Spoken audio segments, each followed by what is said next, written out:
Did that work? You weren't able to hear me? Good, that's the way it's supposed to work. It's still on the record. The appellate courts are still listening, but it's a little bit more private. The duration of the trial. I really didn't ask the lawyers that.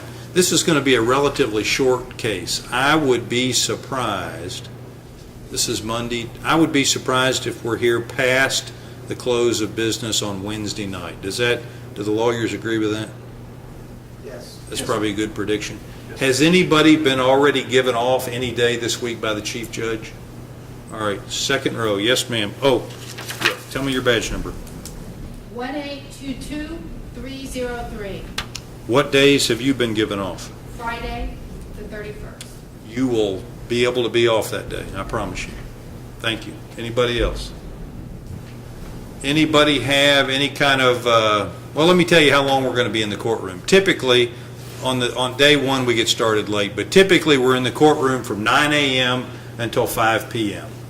Does that present a problem for anybody? Does anybody have daycare responsibilities? Does anybody work second or third shift that would be problematic?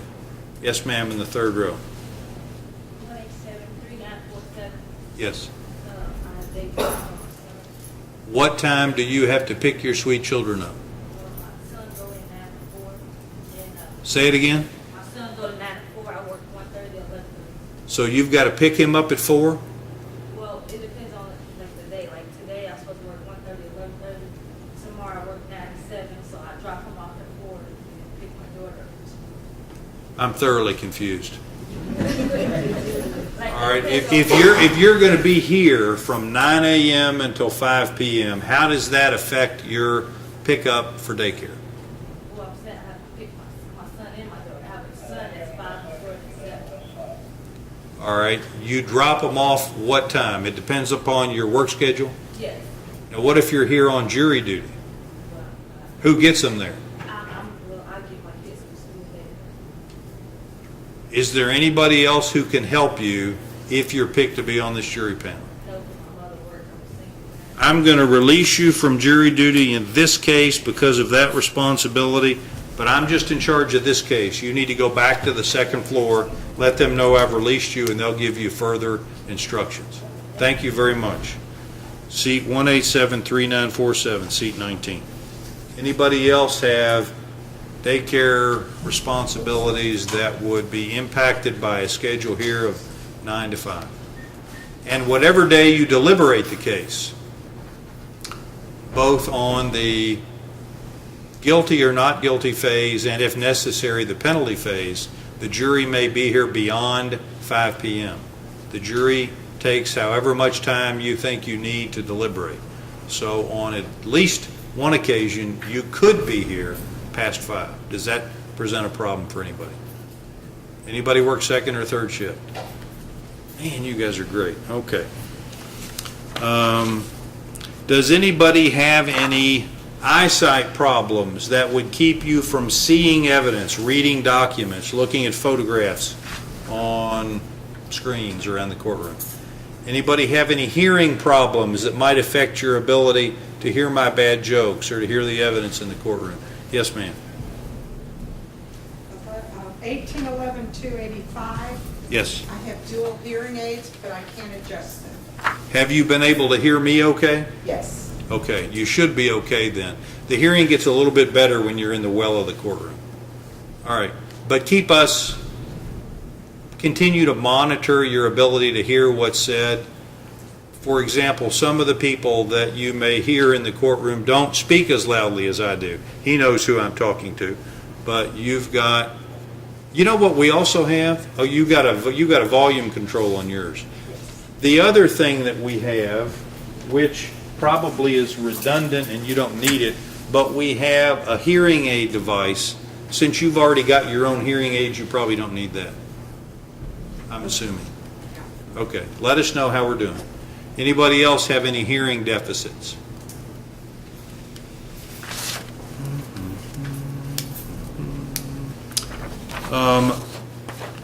Let me introduce you to the people that you will meet during the course of this trial, the people that are in the courtroom. On the Commonwealth side of the case, the lead prosecutor is Richard Elder. Mr. Elder, if you'll stand up, let the jury see you. Does anybody think they know Richard Elder? He's an assistant Commonwealth's attorney.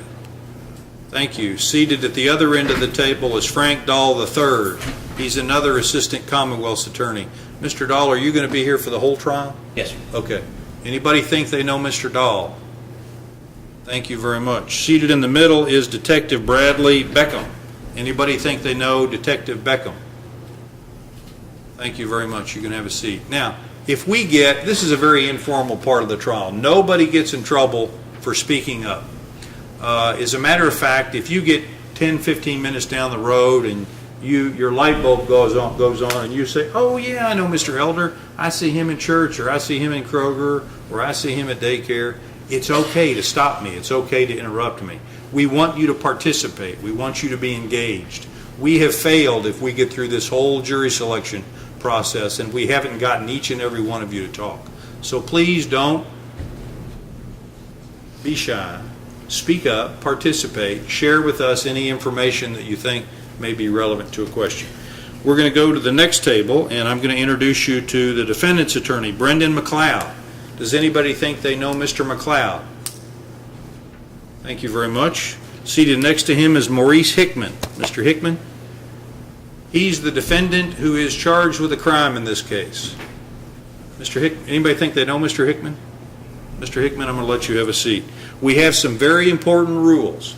Mr. Hickman, as the defendant in this case, is presumed not guilty unless and until the jury finds him guilty beyond a reasonable doubt. Does everybody understand that concept and agree to follow it? Thank you. Also, the burden of proof in this case is always with the Commonwealth, with the government. It's their duty to prove to you that Mr. Hickman is guilty beyond a reasonable doubt. Does everybody understand that concept and agree to follow it? Mr. Hickman doesn't have to testify if he doesn't want to. He has a constitutional right, just like we all do. And if he does not testify, we can't, shall not, will not hold that against him. Everybody understand that concept and agree to follow it. Thank you. I think I am about done. Let me read to you a rule that I haven't committed to memory yet, so I read it so I can get it right. So forgive me for that. The jury must decide this case based solely on the evidence presented here within the four walls of this courtroom. You must not conduct any independent research about this case, the matters in this case, or the individuals involved in the case. You should not consult dictionaries or reference materials, search the internet, websites, blogs, or use any other electronic tools to obtain information about this case or to help you decide this case. Please do not attempt to learn any information from any outside source about this case. I know that many of you use smartphones, iPhones, iPads, Blackberries, and other tools of technology. You must not talk to anyone at any time about this case or use these electronic devices to communicate with anyone about this case. This includes your friends and family. You should not communicate with anyone about this case on your cell phone, through email, text messaging, or on Twitter, through any blog or website, including Facebook, Google+, LinkedIn, or YouTube. You may not use any similar technology or social media, even if I have not specifically mentioned it here. Now, it would amaze you, after I read this to jury members, how we find out that the very first night they go home, they get on Facebook and they talk about the case. Please don't do that. You're specifically ordered not to communicate on any social media about this case. And that's because you're going to hear everything you need to hear to decide the case in the courtroom. Until you retire to deliberate the case, you may not discuss the case with anyone, even your fellow jurors, even your family members. After you retire to deliberate, you may begin discussing the case with your fellow jurors, but you cannot discuss the case with anyone else until you have returned a verdict and been discharged by the court. Please inform me if you become aware that another juror has violated any of those rules. Now, remember that I'm going to turn you over to the lawyers. They're going to be very nice and respectful to you. when you get questions from them and you run it through your brain and through your heart, please share with us anything that might be remotely responsive so that we can find out what's going on in your head and make an intelligent decision about picking you to serve on the jury.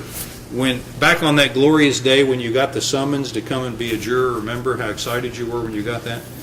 You filled out these questionnaires, and we don't know very much about you. Everybody that's here in the courtroom that's working on this case has a copy of your jury qualification form, but nobody in this courtroom, including the court, has your home address. That is redacted for privacy reasons. What we do know is your name, your date of birth, where you were born, marital status, spouse's name, your occupation, where you work, and yes or no answers to 4 questions. Have you or a family member made a claim for personal injury? Has a claim for personal injury been made against you or a family member? Have you or a family member been a party to a lawsuit?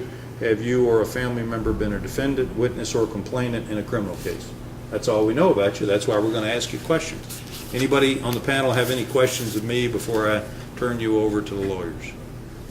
Thank you very much. I appreciate your courtesy. If you'll be as candid and open as honest with the lawyers. Mr. Elder, your jury panel. Thank you, Your Honor. Try to move the podium here. Remember, it moves sideways better than, there you go.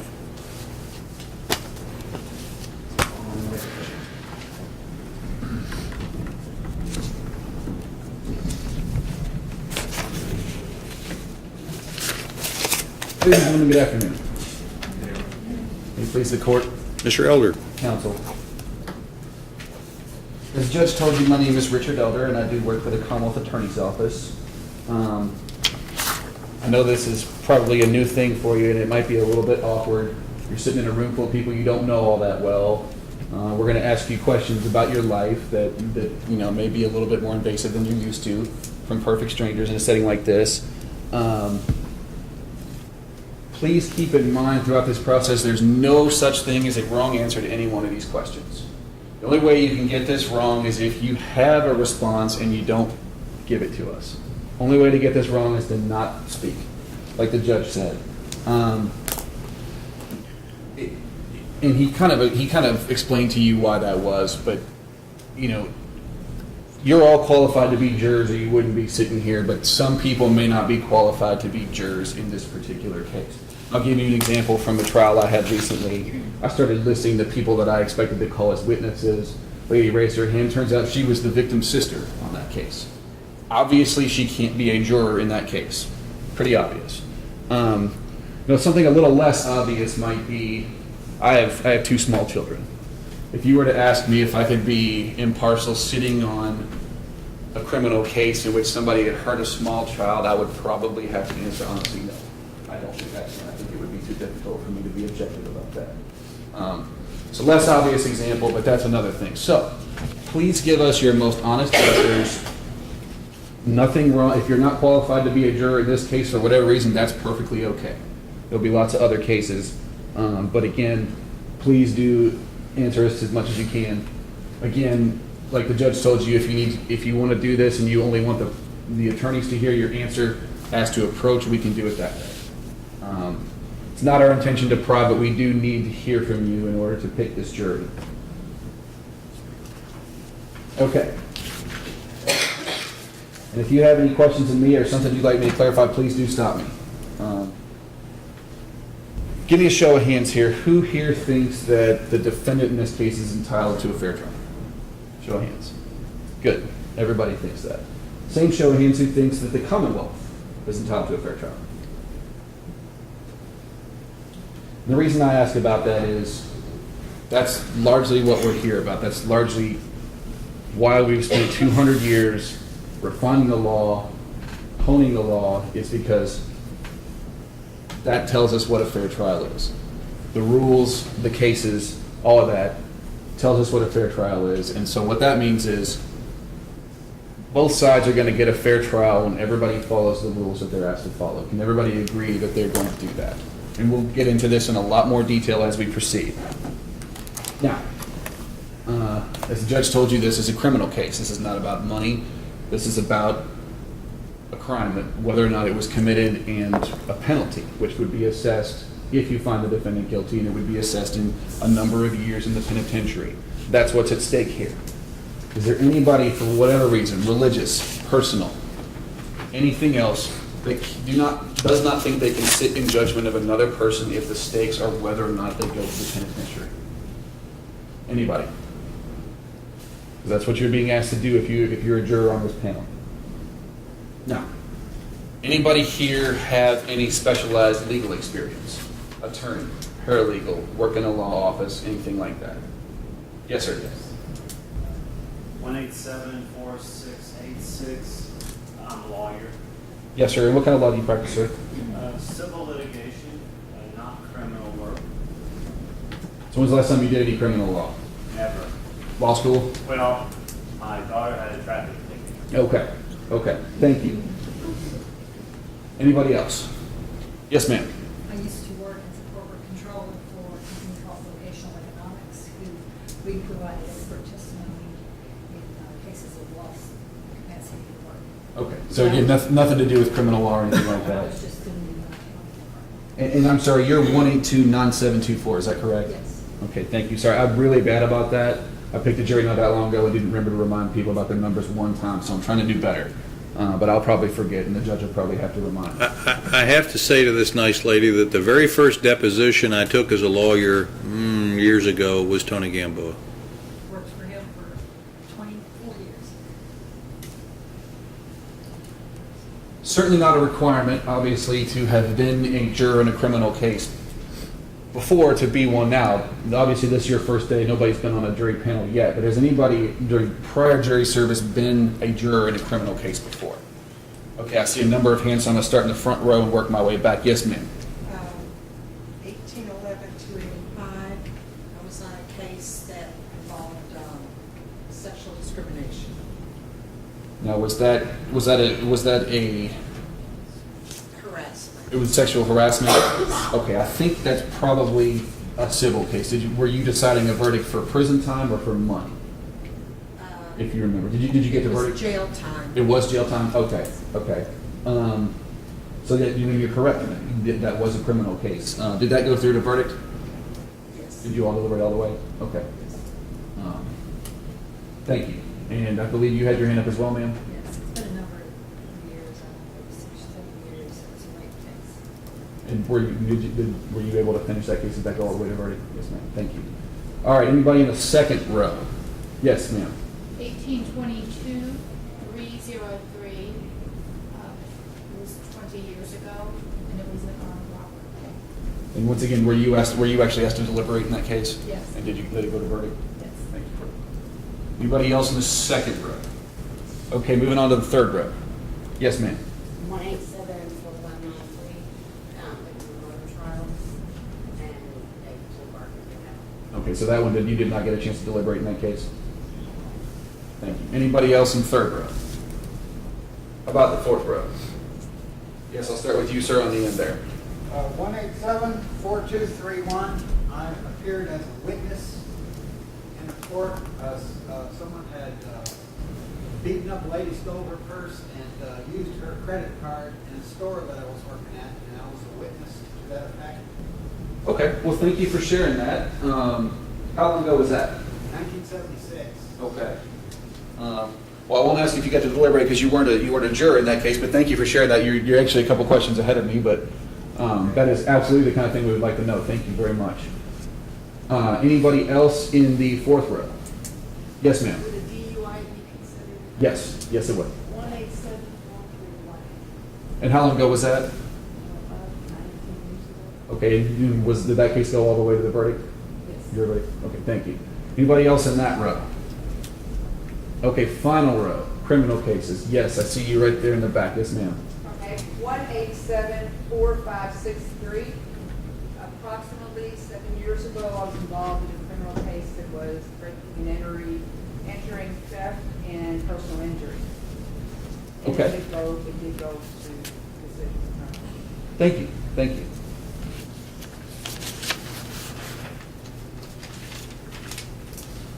Now, next question, and I'll remind you about the white noise here. Oh, I'm sorry, did I miss one? Yeah, I'm sitting here thinking, I guess it was about 7 years ago.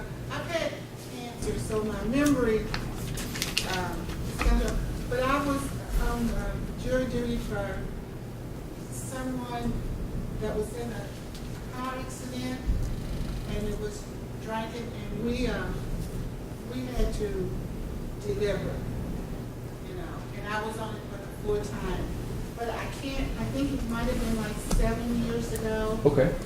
but I can't remember the full detail. I understand. Yes, that when you say it's a car wreck and somebody was drinking, yes, that probably was criminal. Although there certainly could be civil cases that had those facts as well. Thank you. Oh, my number, I forgot. Yes, please. Thank you for reminding me. I told you I'd forget. 187-4483. Thank you. Thank you. Anybody else? You seem hesitant, but Well, I am. I think I was on a civil case. Quite honestly, it was 164-6405. It's probably been 20 okay. to 25 years ago. I recall little tidbits of it. I think it was a vandalism at a school, and it was probably just a monetary amount. That's kind of like hers. It could possibly be criminal. Exactly. There could be charges filed over that, but there could be civil as well. But thank you.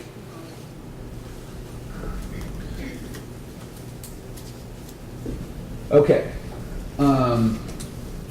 Next question, and again, if this might be one where you may feel like you want to use the white noise, but has anyone here, either you, a close friend, a close family member, or just somebody that you're very close with, ever been charged with a criminal offense, arrested, anything like that, or convicted?